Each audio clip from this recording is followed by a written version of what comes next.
Hey guys, welcome to another tutorial for Sharp 11 transcriptions. Today we're gonna take a look at a song by Tigran called Double Faced. If you don't know who Tigran is, he is an Armenian pianist and one with a particular knack for rhythm. I listen to this stuff quite a lot and I really like it, and of course there's a lot of things that intrigue me. That's not to say it confuses me. And that's why I have to figure out what the hell is going on. I can't live with the fact that I don't know what the hell is going on. So I finally took the leap and decided to transcribe some of his stuff. And I thought it might be interesting to take a look at this stuff together. So let's first listen to the song.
Okay, we're gonna find out why it's called double-faced. If we skip over the intro just for a second, we will see we can have a couple of different perspectives on what's going on. If we just single out the melody, then we could conclude that it's played in quintuplets in 3/4. That would fit quite neatly. So let's listen to that. 1, 2, 3, 1, 2, 3, 1, 2, 3, 1, 2, 3, 1, 2, 3, 1, 2, 3, 1, 2, 3, 1, 2, 3, 1. But when the drums come in, we could argue that it's 16 notes in 4/4, because the snare and the kick play on 1 and 3. Well, every other bar, because the first bar is 1 snare on 1, kick on 3, and then again snare on 1. And the cymbal plays along with Tigran in this quintuplet or groupings of 5 feel. So it's either quintuplets or it's either 16 notes in groups of 5. And that's basically the whole theme of the song. This goes throughout the whole song. It's really based on that concept. 1, 2, 3, 1, 2, 3, 1, 2, 3, 1, 2, 3, 1, 2, 3, 1, 2, 3, 1, 2, 3, 1, 2, 3, 1, 1, 2, 3, 4, 1, 2, 3, 4, 1, 2, 3, 4, 1, 2, 3, 4, 1, 2, 3, 4, 1, 2, 3, 4, 1, 2, 3, 4, 1, 2, 3, 4. Now, if you take a look at the first bar where it's just the bam, bam, bam, you'll see I notated it as a 6/4. And the reason I did that is because I wanted to have the snare and the crash or whatever it is, just where the drum comes in, I wanted that to be on the 1. Because if I did that, then we would have an 8-measure phrase, and the last 2 beats would be a rest.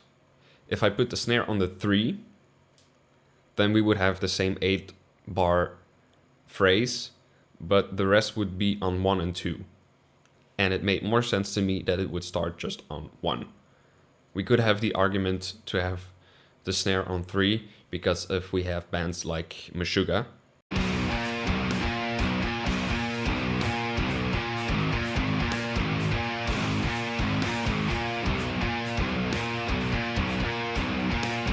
they have this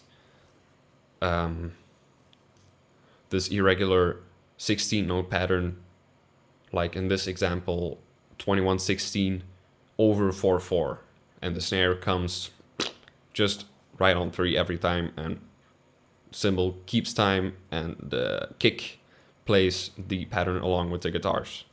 But I don't think that's the case here. I think that would be a little bit too much of overthinking, and that's where notation is a little,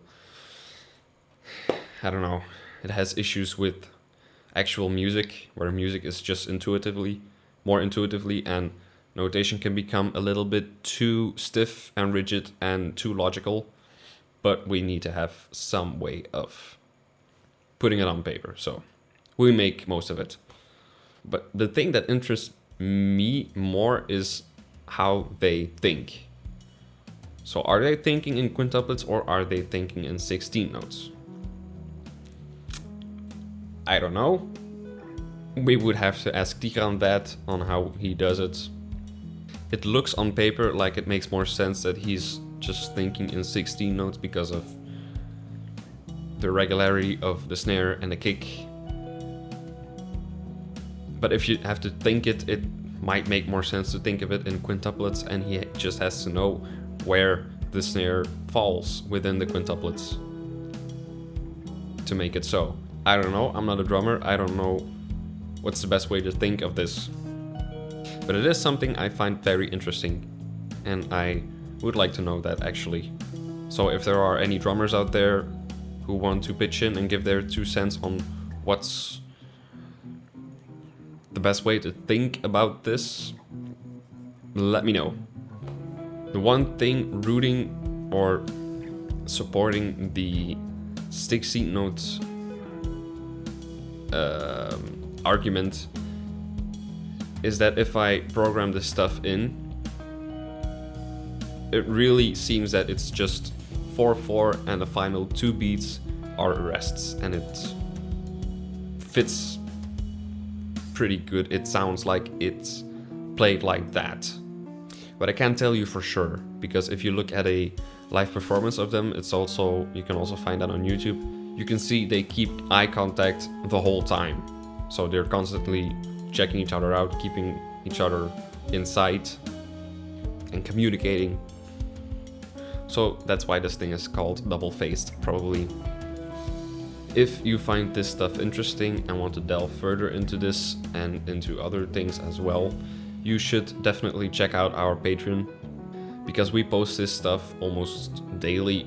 If you just look at Tigran's beatboxing, or Jojo Mayer, or like Gavin Harrison wrote a whole book on rhythmic illusions, it's all this stuff. So if you practice this, that stuff is all based on that. So you're basically practicing this stuff by doing these exercises.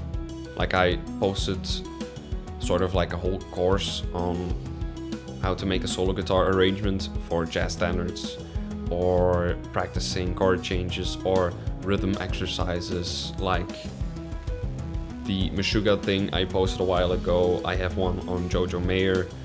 Jorge is gonna be posting some extra stuff on saxophone. So there's a lot to check out, there's a lot of content right there, so go check it out. Also, if you like, you can buy this awesome t-shirt. All the links I'll put in the description below. So I hope you found this a little interesting, and I hope you got something out of it, and I will see you next time.